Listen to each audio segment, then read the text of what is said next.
నమస్తే, నేను మీ రేవంత్ చలమల. సో చాలా రోజుల తర్వాత మళ్ళీ మనం మార్కెట్ అప్డేట్ తోటి ముందరకు వచ్చాం. సో అగైన్ నేను ఒక అప్డేట్ మీ అందరికీ ఇస్తే కొంత ధైర్యం ఉంటుంది అన్న ఒక ఉద్దేశంతో ఈరోజు మళ్ళీ అప్డేట్ తోటి వచ్చాను. అనుకున్న దానికంటే కూడా యుద్ధం తారాస్థాయికి అయితే చేరుకుంటుంది. ఒక వారంలో ముగుస్తుంది అనుకుంది, కాస్త ఇప్పటికి 2 వారాలు 3 వారాలు అవుతున్నట్టుంది.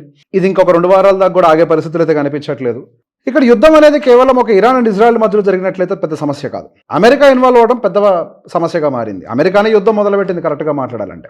అక్కడ ఏదో న్యూక్లియర్ డెవలప్మెంట్ చేయకూడదన్న ఉద్దేశంతో వాళ్ళు యుద్ధాన్ని మొదలు పెడితే అది ప్రపంచ ఆర్థిక వ్యవస్థనే కుదిపేసే స్థాయికి చేరింది. ఇరాన్ వాళ్ళు చాలా స్ట్రాంగ్గా వార్నింగ్ చేస్తున్నారు, వరల్డ్ ఎకానమీని షేక్ చేసి పడేస్తాము అని. క్రూడ్ ఆయిల్ని $200 తీసుకెళ్తాము అని చెప్తున్నారు. ఇది చాలా పెద్ద వార్నింగ్. మీ యుద్ధాన్ని ఆపాలి అని అంటే 3 స్పెసిఫిక్ కండిషన్స్ తోటి ముందరకు వచ్చారు. మాకు మా ఫ్రీడమ్ కావాలి, మా కంట్రీకి ఏది అవసరమైతే అది డెవలప్ చేసుకోవాలి. అంటే న్యూక్లియర్, ఇంకేముంది. అసలు అమెరికా యుద్ధం మొదలుపెట్టింది అందుకు. అది ఒప్పుకుంటారంటే అవకాశాలు కనిపించట్లేదు. అదేవిధంగా ఏదైతే నష్టం జరిగిందో ఇజ్రాయెల్ వల్ల, ఆ నష్టాన్ని భర్తీ చేయాలని అడుగుతున్నారు. అది జరిగే అవకాశాలు ఎక్కువ కనిపించట్లేదు. వరల్డ్ అంతా కలిసి వాళ్ళకి ఒక ప్రామిస్ కూడా చేయాలంటున్నారు వాళ్ళ సెక్యూరిటీకి. మేబీ దీనికి ఏమైనా పాసిబిలిటీ ఉండొచ్చు. కాకపోతే అసలు వీళ్ళిద్దరు ముందు సైలెంట్ అవ్వాలి, Israel and US. Iran and Israel and US కొట్టుకున్నట్టు బాగానే ఉండేదేమో. పక్కన ఉండేటువంటి యూఏఈ మొత్తాన్ని డ్యామేజ్ చేయడం మొదలుపెట్టారు. జస్ట్ బికాస్ వాళ్ళ దగ్గర అమెరికాకి సంబంధించిన మిలిటరీ స్థావరాలు ఉన్నాయి కాబట్టి. ఒకప్పుడు సేఫెస్ట్ కంట్రీగా పిలుచుకునేటువంటి యూఏఈ ఈ రోజు ఒక డేంజరస్ కంట్రీగా మారిపోయింది. ఒకప్పుడు అక్కడ ఇన్వెస్ట్మెంట్లు ఎవరు పెట్టినా కానీ ఆ కంట్రీ తోటి ఎవరికి డిస్ప్యూట్స్ ఉండవు, చాలా సేఫ్గా బతకచ్చు, కంఫర్ట్తో బతకచ్చు, సేఫెస్ట్ నేషన్గా పిలుచుకునేవాళ్ళు. అది అక్కడితో అయిపోయింది అని అంటే అది complete crude oil supply chain ని మొత్తాన్ని కట్ చేసి పడేసింది. దాదాపుగా 20% ఆఫ్ ద క్రూడ్ ఆయిల్ గ్లోబ్కి కావాల్సింది మొత్తం కట్ అయిపోయింది. అఫ్ కోర్స్ మనకు భారతదేశం ఆల్రెడీ కొంత ప్రిపేర్ అయ్యి ఉంది. అదేంటి గ్యాస్ లేదు కంటే LPG different ball game, crude oil is different ball game. However మళ్ళీ మనం రష్యా దగ్గర నుంచి క్రూడ్ ఆయిల్ బయింగ్ కూడా చేస్తున్నాము. It's a different thing. ఒకవేళ ఇది కనుక కంటిన్యూ అయినట్లయితే దీనివల్ల గట్టిగా ఇంపాక్ట్ అయ్యేటువంటి సెక్టార్స్ ఏంటో ఒకసారి చూద్దాం. ముందుగా అసలు ఇది ఆగుద్దా లేదు కూడా మాట్లాడదాం, ఏం జరగచ్చు నెక్స్ట్ అనేది. పర్టికులర్గా మనకి ఈ క్యూఎస్ఆర్ అండ్ రెస్టారెంట్స్ థీమ్ అంటే జూబ్లియంట్ ఇట్లాంటివన్నీ కూడా, దేవ్యాని ఇట్లాంటివన్నీ కూడా బాగా ఇంపాక్ట్ అవ్వచ్చు. ఫుడ్ డెలివరీ, జొమాటో లాంటివి, గ్లాస్ మ్యానుఫ్యాక్చరింగ్, ఎఫ్ఎంసీజీ సెగ్మెంట్, ఇవన్నీ కూడా భారీ స్థాయిలో ఇంపాక్ట్ అవ్వడానికి ఎక్కువ అవకాశాలు ఉన్నాయి. మార్కెట్లో చూస్తూనే ఉన్నాం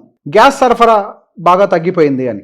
సో ఇది లాంగ్ టర్మ్ కంటిన్యూ అవుతుందా అని అంటే డెఫినెట్గా ఈ ప్రాబ్లం కొన్ని రోజుల వరకు అయితే కంటిన్యూ అవకాశాలు ఉన్నాయి. అఫ్ కోర్స్ మన దగ్గర ఉండే ప్రొడక్షన్ కూడా 10% పెంచడానికి ప్రయత్నం చేస్తున్నారు, కానీ అదంతా జరిగి మళ్ళీ మార్కెట్లోకి సరఫరా నార్మల్ అవ్వడానికి చాలా టైం పడుతుంది. అట్ ద సేమ్ టైం మన ఇండియా ఇరాన్ మినిస్ట్రీ తోటి ఒక డీల్ అనేది కుదుర్చుకున్నారని, so that Russia, India and చైనాకి సంబంధించినటువంటి షిప్స్ ని స్ట్రైట్ ఆఫ్ హార్మోస్ అలౌ చేస్తామని చెప్పేసి అంటున్నారు. సో బేసిక్ ఇది over the period of time solve అవుతుందా లేదా ఓన్లీ ట్రంప్ షుడ్ నో.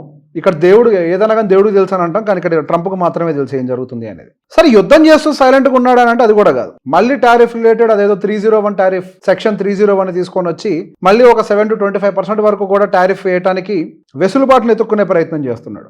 ముసలైన ప్రశాంతంగా ఉండడు, ప్రపంచాన్ని ప్రశాంతంగా ఉండనియడేమో. సరే మార్కెట్ కండిషన్లోకి వచ్చేసరికి మనం ఈ వారంలో మార్కెట్ని చూసుకున్నట్లయితే నిఫ్టీ భారీ స్థాయిలో దెబ్బతిన్నది. దాదాపుగా నిఫ్టీ ఈ ఒక్క వారంలో 5.3% కరెక్షన్ గురైంది.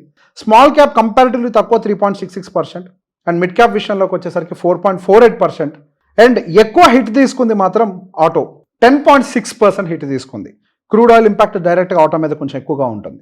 ఇంకా ఎఫ్ఐఎస్ సంగతి చెప్పనవసరం లేదు, మళ్ళీ అవకాశం దొరుకుతో దొరకదో అన్నట్టుగా సెల్లింగ్లు చేస్తున్నారు. ఈ ఒక్క నెలలోనే దాదాపుగా ఇప్పటికి ఇంకా 13వ తారీఖే, మరి ఈ రోజు డేటా అప్డేట్ కాలేదు, ఈ రోజు ఖచ్చితంగా గట్టిగానే సెల్ చేసి ఉంటారు. ఇప్పటికే 46,000 కోట్లు అమ్మి పడేశారు. నిన్న ఒక్కరోజే దాదాపుగా 7,000 కోట్లు, మొన్న 6,000 కోట్లు, అంతకుముందు ఒక 4,500 కోట్లు. ఈ నెలలో ఈ 12 రోజులు నిన్నటి వరకే క్యాలిక్యులేట్ చేసుకుంటే 46,000 కోట్ల రూపాయల సెల్లింగ్. గత కొన్ని నెలల్లోంచి మనం కంపేర్ చేసినట్లయితే విపరీతమైన సెల్లింగ్ మనకి ఎఫ్ఐఎస్ఐ దగ్గర నుంచి ప్రెషర్ కనపడుతుంది. At the same time DAS కొద్దిగా బై చేస్తూ సపోర్ట్ అయితే చేస్తున్నారు. వాళ్ళు 46,000 crores సెల్ చేసినప్పటికీ 60,000 crores తోటి బయింగ్ సపోర్ట్ చేసినప్పటికీ ఇక్కడ రీటైలర్ పార్టిసిపెంట్స్ కూడా సెల్లింగ్లోకి వెళ్ళిపోయినట్టున్నారు. డెఫినెట్గా యుద్ధం జరుగుతున్నట్టు కొంత ప్యానిక్ ఉంటుంది కదా. Just FII and DI war అయినట్లయితే కనుక ఈ సెల్లింగ్ అండ్ బయింగ్ మార్కెట్ ఇంత పడి ఉండేది కాదు. రీటైలర్స్ బాగా పానిక్ అయ్యారు. రీటైలర్స్ పానిక్ వల్ల మార్కెట్లో సెల్ ఆఫ్ ఎఫ్ఐఎస్కి హ్యాండ్ తోడైంది, మార్కెట్ విపరీతంగా కరెక్ట్ అవుతుంది. అండ్ స్పాట్కి అండ్ ఫ్యూచర్కి మధ్యలో డిఫరెన్స్ తెలుసు కదా మనకి. ఫ్యూచర్స్ అనేవి కొద్దిగా ప్రీమియంలో ట్రేడ్ అవుతూ ఉంటాయి యూజువల్గా. ఇక అసలు స్పాట్కి ఫ్యూచర్కి మధ్యలో అయితే అసలు పెద్ద తేడానే లేదు, వెరీ మార్జినల్ డిఫరెన్స్ తోటి 30 పాయింట్లు. ఇంకా మనకు దాదాపుగా ఈ మంత్ ఎక్స్పైర్ కావడానికి there is lots of time. యాక్చువల్గా అసలు మన మార్కెట్ ట్రేడింగ్ అవర్స్లో అయితే ఆల్మోస్ట్ 2 ఒకటే ప్రైస్తో ట్రేడ్ అవుతున్నాయి. అంటే ద లెవెల్ ఆఫ్ సెల్లింగ్ మార్కెట్లో ఒక అసలు విపరీతం, అంటే ఒక అగ్రెసివ్ సెల్లింగ్ మార్కెట్లో చేసి పడేస్తున్నారు. మరి ఏంటి ఇప్పుడు కండిషన్? అయిపోయిందా పతనమా? మార్కెట్కి ఇంకో దారి లేదా? ఇన్వెస్టర్లు అందరూ అన్ని అమ్ముకొని పారిపోవాల్సిందేనా అంటే వీక్ మైండ్ సెట్ చేయాల్సిన పని అది. ఒక్క మాట గుర్తుపెట్టుకోవాలి, ఎప్పుడైనా ఒక సక్సెస్ఫుల్ ఇన్వెస్టర్ ఒక బియర్ మార్కెట్ నుంచే తయారవుతాడు, ఒక సెల్ ఆఫ్ నుంచి ఒక సక్సెస్ఫుల్ ఇన్వెస్టర్ తయారవుతాడు మార్కెట్లో. ఎవరైతే మార్కెట్ ఫాల్లో ఉన్నప్పుడు అగ్రెసివ్గా బయింగ్ చేయడం మొదలు పెడతారో మార్కెట్ రివర్స్ అయినప్పుడు దాని ప్రాఫిట్స్ మొత్తం తీసుకుంటారు. మార్కెట్ రివర్స్ అవుద్దానంటే మార్కెట్ రివర్స్ అయి పైకి వెళ్ళకపోతే ఎక్కడికి పోద్ది? ఇప్పుడు మార్కెట్లో ఉన్నాయంటే మీరు ఉద్యోగాలు చేసే కంపెనీలే కదా, ఏదో ఒకటి మీ జీవితాన్ని ముడిపడిన కంపెనీలే కదా. మూసేస్తే మీ జీవితాలు ఏమవుతాయి? అది సాధ్యం కాదు కదా. కొట్టుకోవాలన్న వ్యాపారం ఉండాలి కదా. వ్యాపారం లేదు ఎవరి కోసం కొట్టుకుంటారు? మార్కెట్లో ఎన్నో యుద్ధాలు చూసింది. ఇండియా డైరెక్ట్గా పార్టిసిపేట్ చేసిన 1999 కార్గిల్ వార్ని చూసింది, రష్యా ఉక్రెయిన్ వార్ని చూసింది. Of course this is something different. ఇప్పుడు జరిగేటువంటి Israel and Iran war is something different because అక్కడ స్ట్రైట్ ఆఫ్ హార్మోస్ అనేది బాగా బిగుసుకుపోయింది కాబట్టి కొద్దిగా ప్రెషర్ ఉంది. I do agree. But India కొద్దిగా వెసులుబాటు కల్పిస్తామని అంటున్నారు. At the same time there will be A lots of pressure on Trump. ఇంతకుముందు ఆడినన్ని ఆటలు ఇక ఆడటానికి సాధ్యం కాదేమని అనుకుంటున్నాను. ఇప్పుడు యుద్ధం వల్ల ఎవరు గెలుస్తారు? వెపన్ని తయారు చేసే కంపెనీ తప్పించి ఎవరు బాగుపడరు. ఇరాన్ పూర్తిగా కోల్పోయింది. ఇన్ని సంవత్సరాలు పట్టింది వాళ్ళ ఇంత ఇన్ఫ్రాస్ట్రక్చర్ బిల్డ్ చేయడానికి. వాళ్ళ రిఫైనరీస్ని పగల కొట్టేశారు. మళ్ళీ అటువంటి ఒక ఇన్ఫ్రాస్ట్రక్చర్ని బిల్డ్ చేయాలంటే ఇప్పుడు అప్పుడే అయ్యేది కాదు. Practically not possible. At the same time అమెరికాకి ఏమైనా తక్కువ ఖర్చు అవుతుందో? రోజుకి ఏదో 9,000 కోట్లు ఖర్చు పెడుతున్నారంట. ఆల్రెడీ అప్పుల్లో ఉన్నారు వాళ్ళు. దీనివల్ల ఎవరు బాగుపడుతున్నారు? ఎవరికీ లాభం లేదు. Even they know that. But వాళ్ళ కంట్రీ బెనిఫిట్ కోసం అని చెప్పి ఇరాన్ ఫైట్ చేస్తుంది. యుఎస్ ఆధిపత్యం కోసమో లేకపోతే ఇంకేదో ఒక కనిపించని విషయాన్ని హైడ్ చేయడానికి, దాని గురించి మనం మాట్లాడకూడదు. సో గోయింగ్ ఫర్దర్ ఈ యుద్ధాన్ని చూసి మార్కెట్లో మనలాంటి రీటైలర్స్ పానిక్ అవ్వాల్సిన అవసరం లేదు.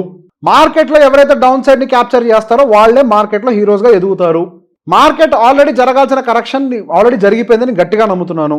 ఓవర్ నైట్ కనుక ఇంకేం ఎస్కలేషన్స్ జరగకుండా కొద్దిగా ఏమాత్రం సద్దు మణిగినా కానీ మార్కెట్ మంచి రివర్సల్ తీసుకోవడానికి అయితే పాసిబిలిటీస్ ఉంటాయి. యుద్ధం ఒక టైంకి ఆగుతుంది. యుద్ధం శాశ్వతం కాదు. యుద్ధం ఒక టైంకి ఆగుతుంది. ఎవరో ఒకరు గెలుస్తారు. అఫ్కోర్స్ యుద్ధంలో గెలుపు ఓటమిలు ఏముండవు. ఇద్దరు ఓడిపోతారు.